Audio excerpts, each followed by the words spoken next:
I'm back, y'all. I am back, and I found two little golden books to read to you today. One is Mickey Mouse, and one's Bugs Bunny. Let's go with Bugs Bunny first. Bugs Bunny and the Health Hog.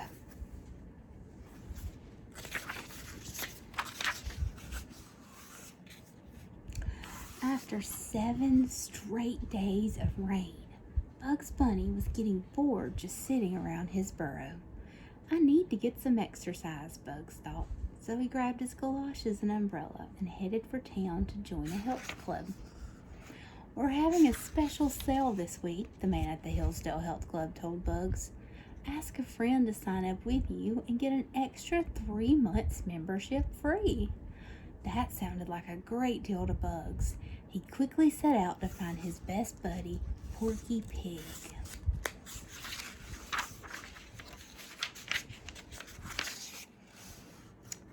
What's up, Doc? Bugs asked when he reached Porky's house. You look a little down. I'm bored, said Porky. It's this awful rain.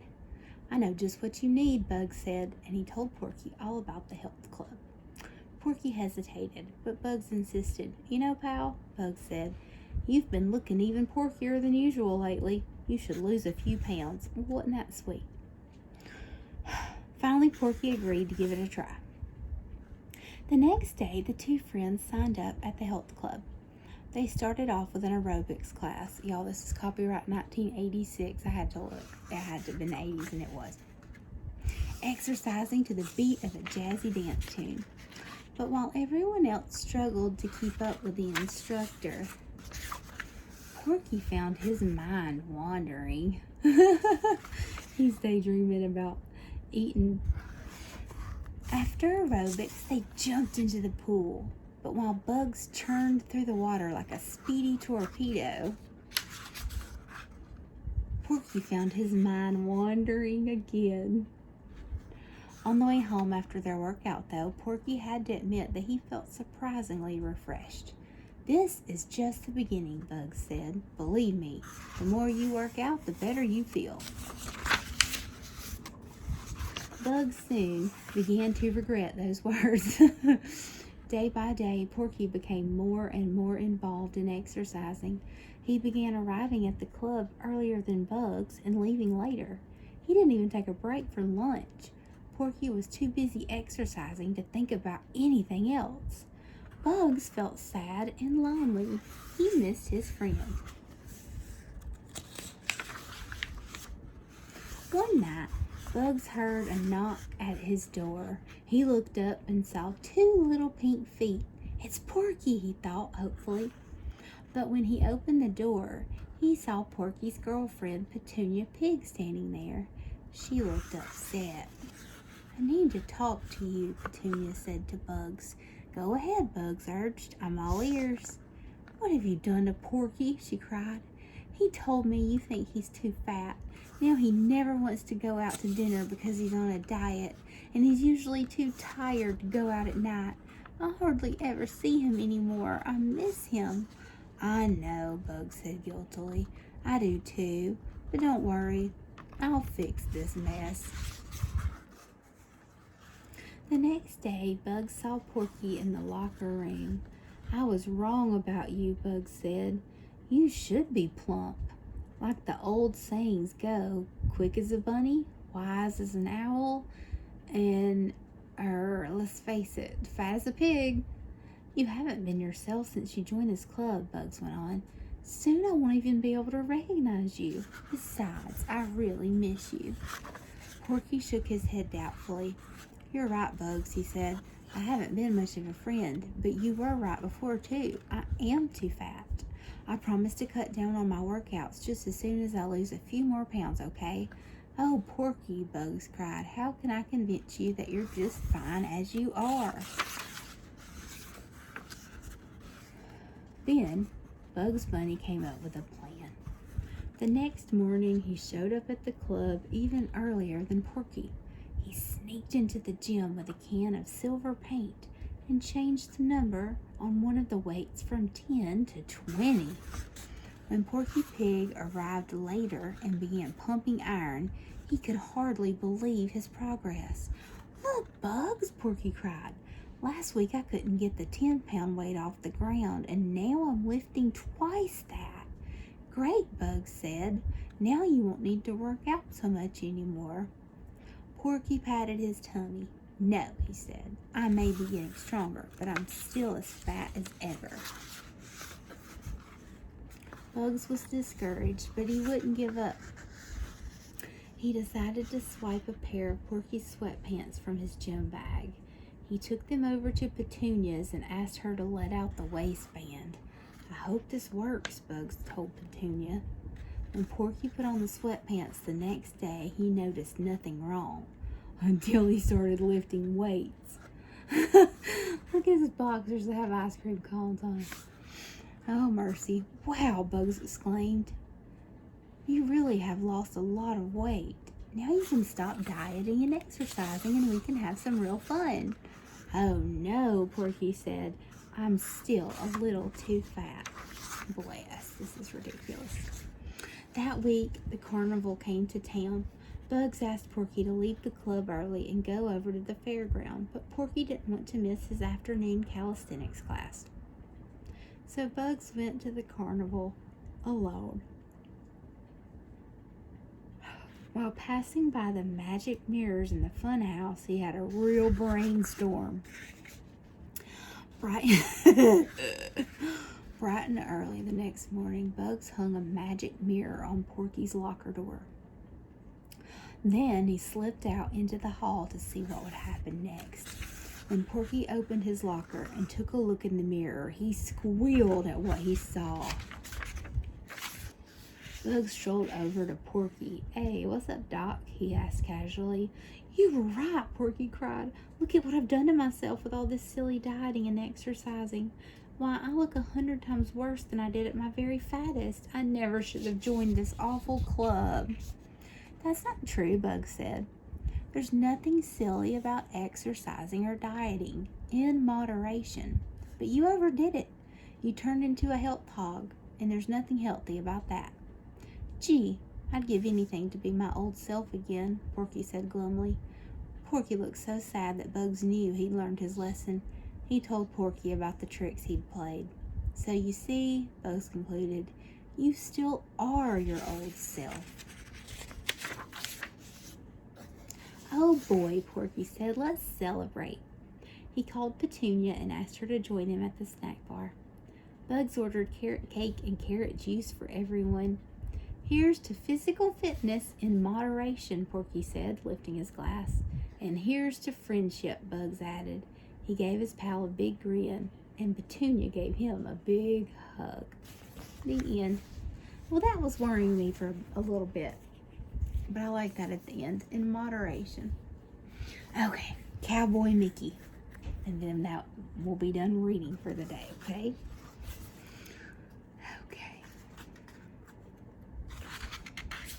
Mickey Mouse was very busy packing his suitcase. Hurry, urged Minnie. I just can't wait to get to the Lucky Star Dude Ranch. I'm excited too, Mickey told her. I've always wanted to learn how to ride a horse, and I've always wanted to be a cowgirl, said Minnie. Just then, Goofy raced in with a suitcase. I'm all packed and ready to go, he shouted. I'm going to learn how to ride and to twirl a lasso so I can perform in the Lucky Star Rodeo. Fun fact, let me pause here. Lasso is a verb. To lasso. The actual thing is a lariat, not a lasso. Look it up. I'm not lying. So I can perform in the Lucky Star Rodeo. Is there really going to be a rodeo at the ranch? Asked Minnie. That's what I heard, said Mickey. Wouldn't it be great if we could all be in it? Yes, agreed Minnie. Let's try. Goofy couldn't wait to show everyone how well he could ride. The minute he reached the Lucky Star Ranch, he jumped on the first horse he saw, but he jumped on... Uh-oh, Goofy gulped. What do I do now? He held on tightly to the horse's tail as it leapt around in circles. That horse looks incredibly happy. Luckily, Minnie had brought a bunch of carrots with her to feed the horses. She held them out to the horse, and he stopped jumping and whinnied happily as he trotted over to eat them. Goofy quickly jumped off the horse. "Phew, that was really exciting," gasped Goofy. "Minnie, thanks a lot for showing up with those carrots." "It looks like you folks need riding lessons," said the owner of the ranch as he joined them. "Call me Cowboy Bob, and let me show you the right way to get on a horse." He held the horse's reins as he helped Mickey, Minnie, and Goofy step up and onto their horses. "Hey, that wasn't hard at all," bragged Goofy. "Now I'm ready to learn how to use a lasso." "Lassoing takes lots of practice," said Cowboy Bob, and he gave Goofy his first lesson. That night, Mickey and Minnie and some of the ranch hands had a cookout under the stars. "Yippee-ki-yi-yo!" they all sang around the campfire.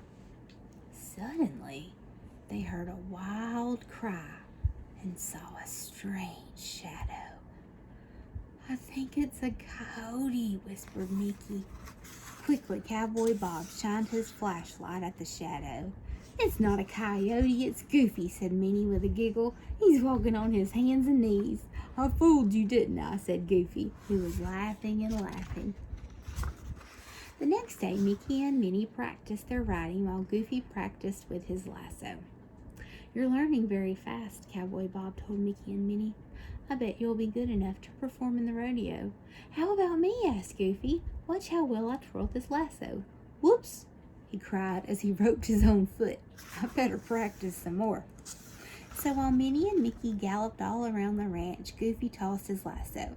He tried to rope fences and he tried to rope the Lucky Star sign, but he always ended up roping himself. Finally, the day of the big rodeo arrived, and Cowboy Bob said they could all perform. "Let's all line up for the grand rodeo parade," shouted Cowboy Bob. "Where's Mickey?" asked Minnie. "I haven't seen him anywhere." "I don't know," said Goofy. "I haven't seen him either." At that very moment, Mickey was asleep. He'd forgotten to set his alarm clock to wake up in time for the rodeo. But as crowds passed by his window on their way to the rodeo, their talking woke him. When Mickey realized how late he'd slept, he knew he had to hurry or he'd miss the rodeo. Mickey got dressed as fast as he could and dashed out the door. "I'd better take all the shortcuts I can," he thought as he raced across a field and jumped over a fence. "Uh-oh," Mickey groaned. "I think maybe I shouldn't have jumped over that fence." Mickey had just landed on a bucking bronco in the middle of the rodeo arena. Everyone cheered as Mickey held tightly to the reins, riding the bronco. "This is sort of fun, thought Mickey, and then he waved his hat to the crowd. "Ladies and gentlemen," called the rodeo announcer, "Mickey Mouse just broke the ranch record for the longest time riding a bronco." The crowd cheered again. When Mickey jumped off the bronco, it began to chase him. "What do I do now?" shouted Mickey.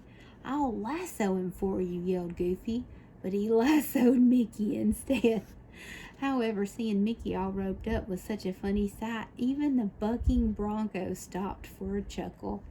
Then Mickey quietly untied himself and raced away.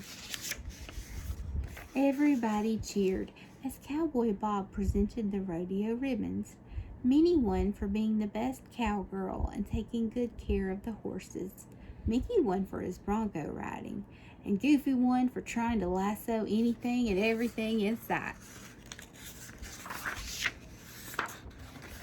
That night, everyone sat around the campfire one last time.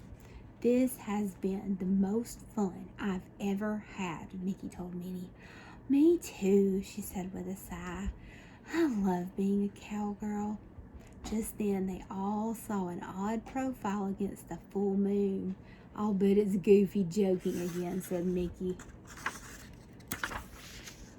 "Nope, I'm sitting right here," said Goofy. "Then it's a real coyote," shouted Mickey. "Now I truly feel like a cowboy." Cowboys and coyotes go together. Do you want me to lasso him? Asked Goofy. No thanks, they all said as they laughed. The end. Did you like those two books? I got both of these books at a thrift store. I was shocked and thrilled with my thrift store find because it was around here. And like I said, we don't usually get good stuff. So, anyway, I like that one.